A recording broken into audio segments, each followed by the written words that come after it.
नमस्कार। आज की क्लास में हम ancient education system in India की बात करेंगे। जैसे कि आप जानते हैं कि हमारा जो प्रीवियस लेक्चर था उसमें हमने वैदिक जो एजुकेशन है उसका जिक्र करा था।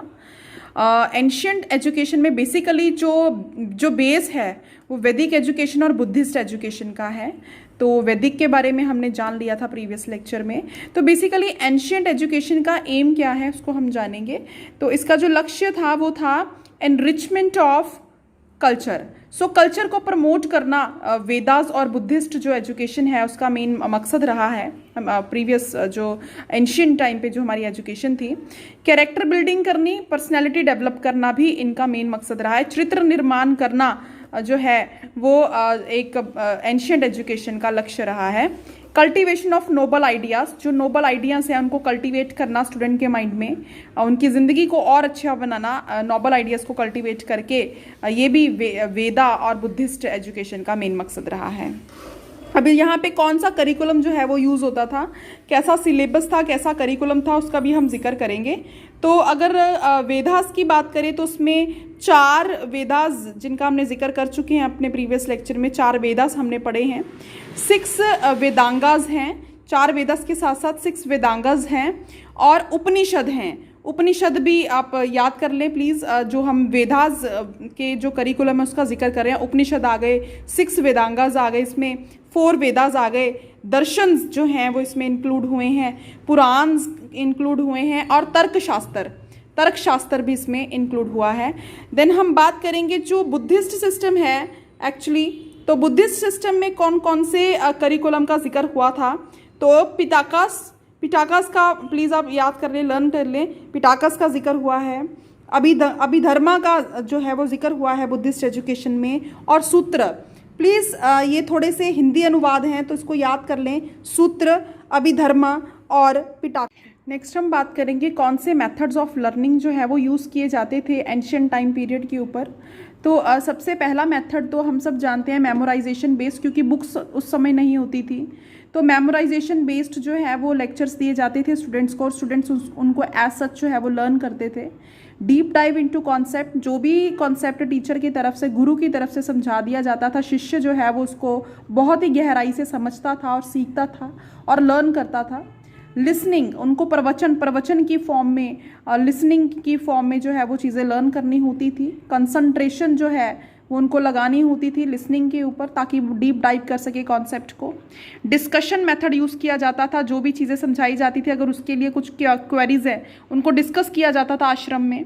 सेमिनार्स जो है वो डेवलप किए जाते थे। एक आचार्य, बाहर से भी आचार्य बुलाए जाते थे, जैसे एक्सपर्ट को बुलाया जाता है एकेडमिक नॉलेज के लिए। डिबेट होती थी जहाँ पे कुछ एक फेवर में और कुछ एक अगेंस्ट होते एक पर्टिकुलर टॉपिक के। इस तरीके से भी लर्निंग जो है वो उस टाइम पीरियड के ऊपर होती थी। देन हम बात करेंगे क्या कौन से एजुकेशनल इंस्टीट्यूशन उस टाइम पीरियड के ऊपर जो है वो डेवलप थे।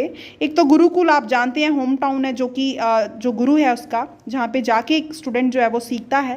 दूसरा तक्षशिला, जो एक बुद्धिस्ट एजुकेशन का प्लेस है बेसिकली, जहाँ पे बौद्ध धर्म के जो ज्ञान है वो आप प्राप्त करते हैं, तक्षशिला।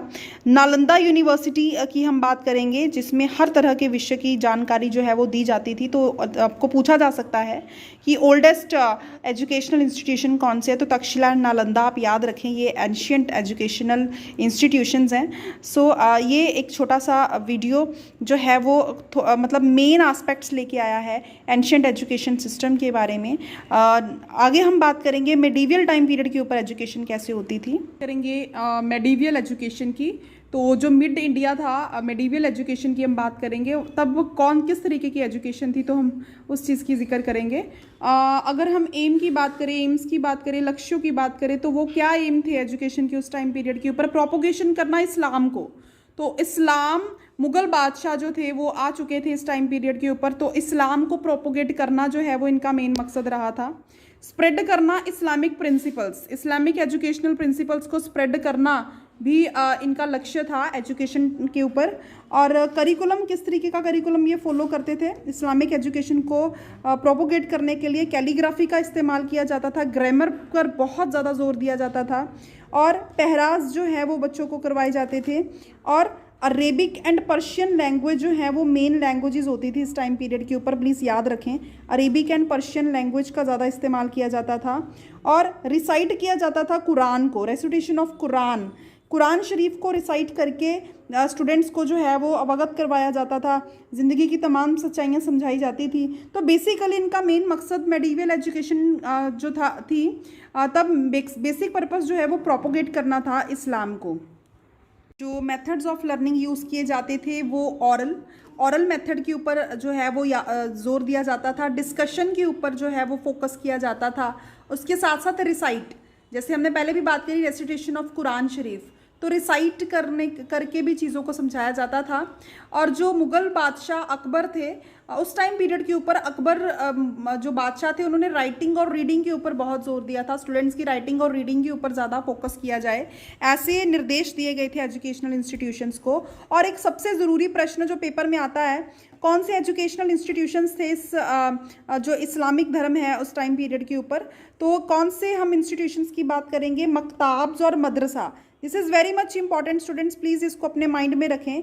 मकताब्स और मदरसा की बात करी गई है। एक तो ये क्वेश्चन आ जाते थे कि इस्लामिक टाइम पीरियड के ऊपर कौन से एजुकेशनल इंस्टीट्यूशन थे, तो वो राइट आंसर आपका मकताब्स और मदरसा है।